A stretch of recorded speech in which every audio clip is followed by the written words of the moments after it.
Reciban un cordial saludo, les habla Ermida Martínez Pérez, presentando algunos aspectos de la metodología de la investigación cualitativa. Los aspectos que vamos a tratar hoy son la mediación, el análisis de datos, el análisis de contenido, la teorización y la ética en la investigación cualitativa. Cuando hablamos de investigación cualitativa, esta es de tipo social, parte desde un contexto natural y le interesa lo que dicen y lo que piensan las personas. Por tal motivo, su metodología centra su atención en el análisis de la realidad social. Es así que es necesario que la información obtenida en la recolección de datos sea tratada de forma sistemática para así poder generar ideas y establecer relaciones entre ellas. Además, es importante que exista una organización de los datos que permita establecer criterios. En el proceso de mediación de la investigación cualitativa, este debe darse desde un principio. Este consiste en los acuerdos que se establecen entre todos los participantes de la investigación. Por eso es importante preguntarnos qué es mediación.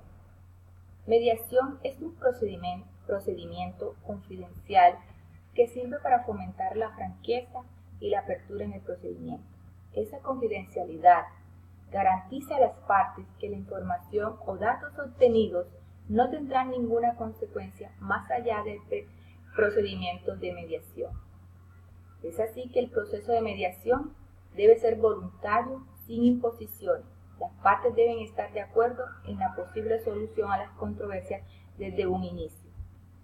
En la mediación existen dos modelos: el modelo de mediación-facilitación y el modelo de mediación-evaluación. El modelo de mediación-facilitación, aquí el mediador se esfuerza por facilitar la comunicación entre las partes y por ayudar a cada una de ellas a comprender las perspectivas, las posiciones e intereses de la otra. En la mediación-evaluación, el mediador realiza una evaluación no vinculante de la controversia que luego las partes están libres de aceptar o rechazar como solución de la controversia. Por otro lado, el análisis de datos consiste en transformar esos datos textuales no estructurados en estructurados para poder ser interpretados. Aquí se recapacita, se reflexiona constantemente sobre los datos acumulados hasta que emergen las unidades de análisis o las categorías. Este se convierte o se constituye en una de las tareas más atractivas dentro del proceso de investigación. Los datos recogidos por el investigador resultan insuficientes por sí mismos para encontrar respuesta a las realidades estudiadas. Entonces el análisis de datos se convierte en el reto de encontrar significado a todo ese cúmulo de informaciones procedentes de diversas fuentes en el campo. Este motivo tiene como objetivo principal descubrir conceptos y relaciones para luego organizarlos en esquemas teóricos explicativos, que al ser comparados, el investigador los reúne y puede crear las teorías. Existen unos aspectos del análisis de datos según los autores Hernández y Fernández. El primer aspecto es explorar los datos. Segundo, estructurar esos datos en unidades y categorías. Tercero, describir las percepciones sobre los problemas investigados manifestados por los participantes de la investigación. Cuarto, descubrir conceptos, categorías, temas y patrones de los datos, así como sus vínculos. Quinto, vincular los datos al contexto. Sexto, reconstruir los hechos e historias. Séptimo, relacionar los resultados con las teorías. Y por último, generar las teorías. En lo relacionado al contenido cualitativo, en la investigación cualitativa, esta es una técnica que se aplica para codificar los documentos utilizados en el proceso. Para Ferguson y Bermúdez, es una técnica que permite investigar el contenido de la comunicación mediante elementos o contenidos, haciendo inferencias válidas y confiables de los datos relacionados con el contexto. y surge como una estrategia de investigación diseñada para ser aplicada a informaciones preexistentes como artículos de prensa, publicidad, documentos diversos. Tiene 3 objetivos generales y son la descripción sistemática de las características de una comunicación, la formulación de inferencias sobre asuntos exteriores al contenido de la comunicación y por último la comprobación de la hipótesis. Es decir, aquí se comparan los resultados obtenidos a través de la aplicación de esta técnica con los datos que han sido obtenidos de forma diferente e independiente. Además, tiene unos usos en su aplicación. El primer uso es describir las tendencias en el contenido de la comunicación. Segundo, encontrar diferencias en el contenido de la comunicación. Tercero, comparar todos esos mensajes. Revisar el contenido de la comunicación para garantizar su veracidad y compararlos contra estándares o objetivos. Identificar la intención, la apelación y las características de la comunicación. Descifrar los mensajes que están ocultos. Y por último, reflejar actitudes, valores, creencias de las personas o grupos o comunidades investigados. Su aplicación puede ser en cualquier forma de comunicación y se realiza a través de la codificación. Para realizar el análisis de contenido debe seguirse unos pasos y el primer paso es definir el universo con precisión y extraer de él una muestra representativa. Segundo, establecer y definir las unidades de análisis. ¿Cuáles son esas unidades de análisis? Esas son las palabras, los temas, los ítems, los personajes y medidas de espacio y tiempo. Tercero, seleccionar los codificadores. Cuarto, verificar que esos codificadores sean confiables. Quinto, realizar una codificación. Sexto, obtener los datos totales para cada categoría. En lo realizado a la teorización, cuando ya tenemos los resultados del análisis de los datos, empezamos a hacer las teorizaciones. ¿Y qué consiste la teorización? La teorización es el proceso que utiliza todos los medios disponibles a su alcance para lograr la síntesis final de una investigación.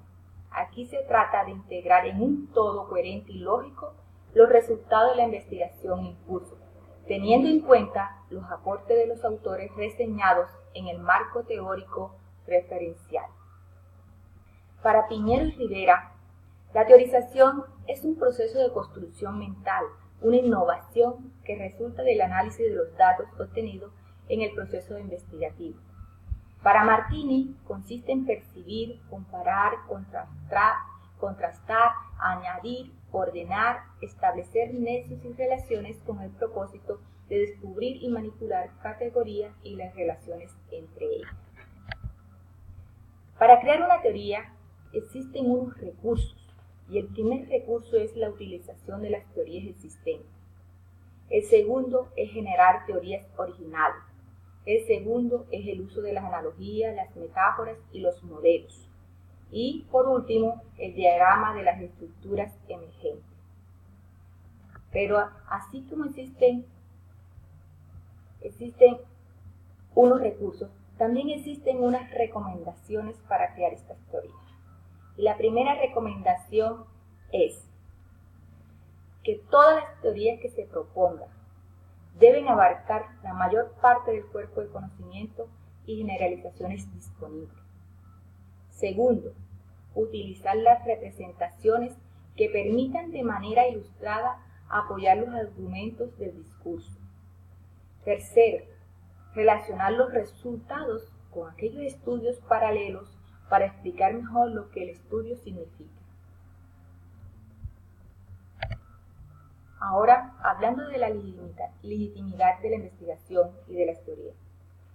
La investigación cualitativa y sus teorías, aquí la legitimidad parte de su pertinencia a los aportes del sistema teórico. Estos aportes parten de su propia estructura interna asociada a las técnicas de recolección, las palabras que usa el investigador y de describir y explicar el objeto de estudio. Por último, vamos a tratar la ética de la investigación cualitativa. En la investigación cualitativa se construye un complejo contexto de relaciones. Aquí se dan unos compromisos, existen conflictos, existe una colaboración entre las personas participantes de la investigación. Por tal motivo, existen unas cuestiones éticas poco visibles pero muy sutiles en torno a la interacción, a la finalidad y a los resultados que se producen en la investigación. Esas cuestiones éticas son los estatutos que se aplican a la conducta y procedimientos de la profesión de sus miembros en la investigación. Esos estatutos son los mismos códigos éticos. Entonces tienen como función dos funciones fundamentales. La primera función es identificar las categorías de trabajo, estableciendo obligaciones, funciones y prácticas. La segunda función es que da a conocer que el ejercicio de la profesión tiene un compromiso hacia el bienestar de la misma y de las personas a las cuales va dirigida, y que ésta prevalece sobre cualquier otra consideración. Existen tres cuestiones esenciales para la investigación en la investigación cualitativa según Sandin. La primera cuestión es el consentimiento informal. El segundo, la privacidad y confidencialidad. Y por último, la estadía en el campo. El consentimiento informal implica que los sujetos de la investigación tienen el derecho a ser informados, que van a ser estudiados, tienen el derecho a conocer la naturaleza de la investigación y las posibles consecuencias de los estudios en los cuales se involucran. La privacidad o confidencialidad insiste en la protección de la identidad de las personas que participan en la investigación. La confidencialidad de la información es el principal procedimiento que garantiza la privacidad. Esta cuestión ética muchas veces se pone en tela de juicio por las personas estudiadas, porque lo conciben desde un punto de vista de los resultados y no como un fin de sí mismo. La estadía en el campo, aquí el investigador se enfrenta al dilema de cómo acceder a la fuente de información y a las personas que le garanticen o le faciliten el acceso al campo. Para que esto suceda, debe planear cómo negociar o con quién se relaciona para lograr el acceso al campo de la información. Es así que estas cuestiones son importantes para que se dé una confiabilidad en la investigación. Aquí les dejo algunas referencias que pueden ampliar sus conocimientos. Y en síntesis, les podemos decir que los aspectos que hoy se han visto son fundamentales para que el proceso de investigación se dé en el marco de la validez y de la confiabilidad. Muchas gracias y nos vemos pronto.